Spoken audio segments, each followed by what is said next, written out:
احلى مسا على اخواتي وحبايبي، عاملين ايه؟ يا رب تكونوا بخير. النهارده كده هنتكلم عن الماتش بتاع الاهلي واسوان اللي اتلعب في اسوان الساعه 3 الا ربع، والماتش انتهى مكسب النادي الاهلي 3-0. نتيجه كبيره، نتيجه كبيره على ارض اسوان، فاكيد نتيجه كبيره. بس قبل اي حاجه،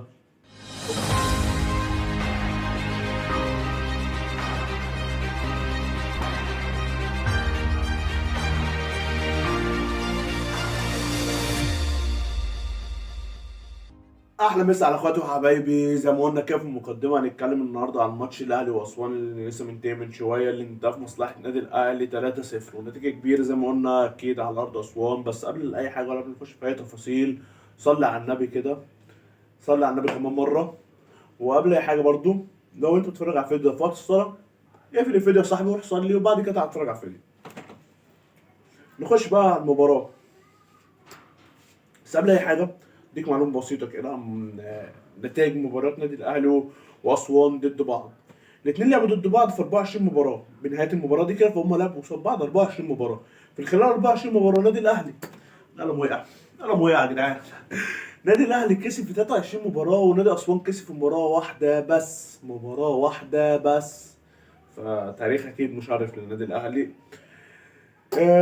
تاني حاجه بقى يا صاحبي، اللي انا قلت لك دي دليل مباشر النادي الاهلي، يعني اسف في اللفظ لجماهير نادي اسوان، بس دليل ان كعب النادي الاهلي عالي على اسوان، على فريق اسوان. تعالى نتكلم عن ماتش شوط اولاني مفيش زيه للنادي الاهلي. شوط اولاني بجد روعه روعه روعه روعه. شوط اولاني ضغط شديد على المنافس اللي هو اسوان، ضغط ضغط ضغط ضغط. من الضغط ده النادي الاهلي قدر يستغل ان هو يجيب 3 اهداف، وكمان جاب جون اوف سايد. الجون اوف سايد ده كهربا، محمود عبد المنعم كهربا هو اللي جابه في الدقيقه 10 بالظبط. في الدقيقه 10 كان هو اللي حط الجون، بس طلع اوف سايد، واللي كان اوف سايد كان قفشه. قفشه اخد الكرة ورفع، راح ده قصدي على الارض سرول كهربا حط الجون. لكن طلع في الاخر اوف سايد على مجدي قفشه. انت هتقول لي طب ماشي، في حاجه اسمها الضغط ايجابي والضغط السلبي. ازاي نادي الاهلي قدر يحول الضغط اللي هو بيكون السلبي لضغط ايجابي؟ اقول لك ازاي.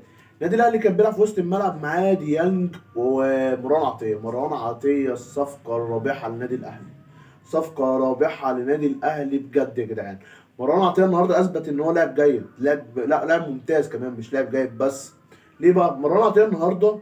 استخلاص كوره اروع من كده مفيش. مروان عطيه بجد ما حسسش اي حد ان المكان، مروان عطيه كان بيطلع يهاجم فمكانه كان بيبقى فاضي. طب انا لو كنت قطعت مكاني وفاضي، في خلل هيحصل ورا في الدفاع. لا، انا مفيش حاجه اسمها كوره تتقطع والكلام ده، لا. انا هضغط وانا اللي هقطع الكوره مش هتتقطع مني. ده كلام مروان عطيه لاي حد. انا هضغط والكوره مش هتتقطع مني، ما تقلقش. مروان عطيه النهارده استخلاصه للكوره من فريق اسوان جيد جدا، جيد جدا جدا جدا جدا جدا. فمروان عطيه، مروان عطيه مكانه الفاضي خلي وسط الملعب، هم كان بيطلع يقطع الكوره مع العدد الضغط اللي قدام، فكناش ما نحسش بغيابه. ليه بقى برضو؟ وده برضو كان اداه دفعه ان هو يعمل كده. ان نادي اسوان كانش عارف يطلع كوره. هتقول لي ما هيطلع كوره ازاي وفي الضغط ده؟ اقول لك ايوه، كل حاجه ليها حل. انت لو عليك ضغط شديد وبدات تقسم كوره بكذا لاعب، يعني انا دلوقتي بستلم منك الكوره، الاقي اللاعب اللي جنب الجناح او الباك او جاي يفتح لي، ده جاي يفتح لي، اعرف ابازل ده واعرف ابازل ده. وتاني حاجه، انا بدل ما يكونوا عليا 3 لعيبه بيضغطوا عليا وفي 2 كمان جايين، فانا هي في واحد بس اللي هيجي يضغط عليا، وواحد هيروح يمسك واحد، وواحد هيروح يمسك واحد. مثلا لو البين بتوع الباك اليمين وبقلب الدفاع التاني، والكرة مع الباك الشمال بتاع اسوان، راح جه مجدي قفشه ضغط عليه وعلى الباك اللي معاه الكوره، وراح جه كهربا ضغط على الباك اللي معاه الكوره، راح جه عبد القادر ضغط على الباك اللي معاه الكوره. طب مره واحده لقوا 2 تانيين جايين، هيروح يمسك ده عشان ده ما يبظيش لده، فده هيروح يمسك ده وده هيروح يمسك ده، وهيبقى واحد على واحد. واحد على واحد بقى، انت ومهارتك انت وايه، ومهارتك هتعرف تعدي ولا مش هتعرف تعدي. ففي الساعه دي كان هيحصل كور، والنادي اسوان كان ممكن يستغل الكور، بس نادي اسوان ما كانش عنده التحرك ده. كل واحد كان يمسك الكوره كان لوحده على وسط 3، فكان النادي الاهلي بيقطع الكوره بكل سهوله. انا بس عايز اتكلم عن قفشه، قصدي عن الشحات شويه. الشحات في الماتش ده بجد اثبت ان هو لاعب جيد جدا ولاعب ممتاز جدا. قفشه في الماتش ده صنع لوحده 3 فرص، يعني ال3 اجوان الجايين قفشه اللي صانعهم، محدش تاني يا باشا. ايه ده؟ قفشه اللي صنع ال3؟ قصدي الشحات، ولا إيه؟ انا اسف. الشحات اللي صنع ال3. تقول لي بجد والله العظيم الشحات اللي صنع 3 فرص، مش مصدقني ليه الشحات. فلاعب جيد الشحات، لاعب بجد ممتاز واثبت كده في الماتش ده.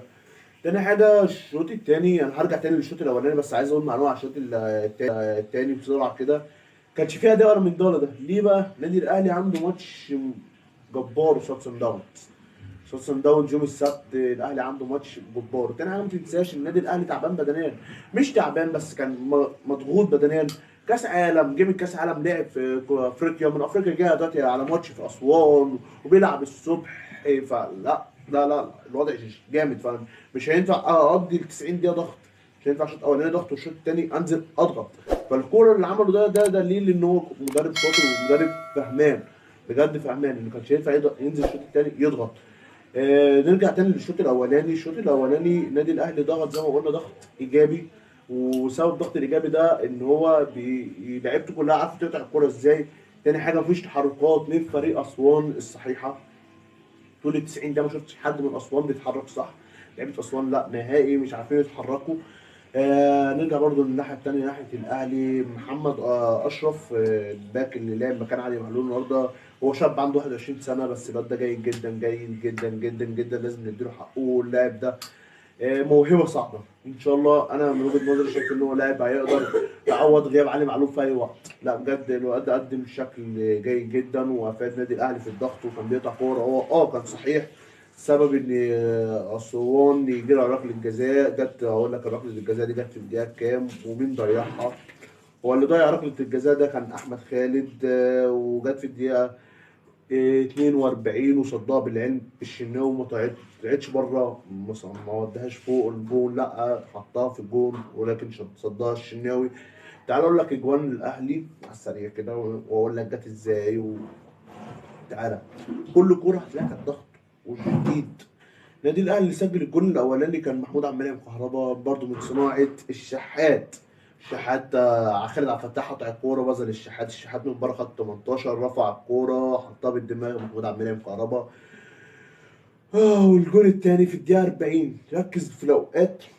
الجول الاولاني في الدقيقه 34، الثاني في الدقيقه 40. ركز في الاوقات يا صاحبي، هتقول لي ركز في الاوقات دي. بقول لك ده دليل النادي الاهلي كان ناوي يقتل الماتش في الشوط الاولاني.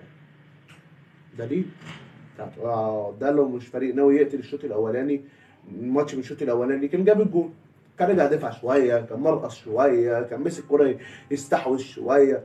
بس لكن انت تجيب جول في الدقيقه 34 وبعديها جول في الدقيقه 40 واللي يجيب الجول ده عبد القادر. فانت لا انت ناوي تقتل الماتش، ناوي بجد تقتل الماتش ناوي. ومن الدقيقه 10 ما تنساش انت جبت جول بس طلع اوف سايد.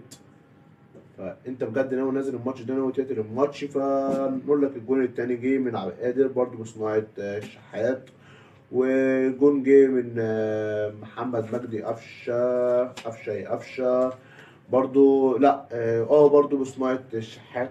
شحات اداله الكوره راح قفشه دي دخل جوه خط 18 ووداها في الزاويه هناك للحارس وجت جون. يعني الشحات طلع صانع 3 فرص، فهو راجل المباراه الشحات. اداء جيد من النادي الاهلي. الشوط الثاني ما فيش حاجه اتكلم عليها في ان الاثنين كان ولا ده بيهاجم ولا ده بيهاجم، غير نبذات كوره كده من فريق اسوان، وبرده بالعكس عند النادي الاهلي كام نبذه كده. فبس تعالى اقول لك التبديلات دي تدل ان هو بجد كان عايز يحافظ على لعيبته عشان الماتش اللي جاي ويحافظ عليهم من الجهاد.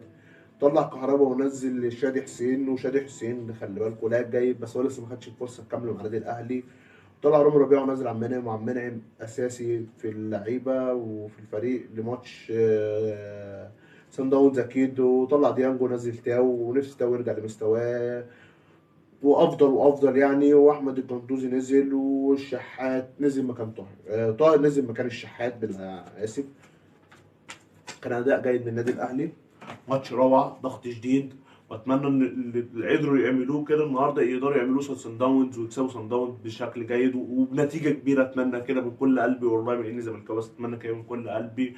لو الفيديو النهارده عجبك ما تنساش اللايك والسبسكرايب والشير. يلا سلام.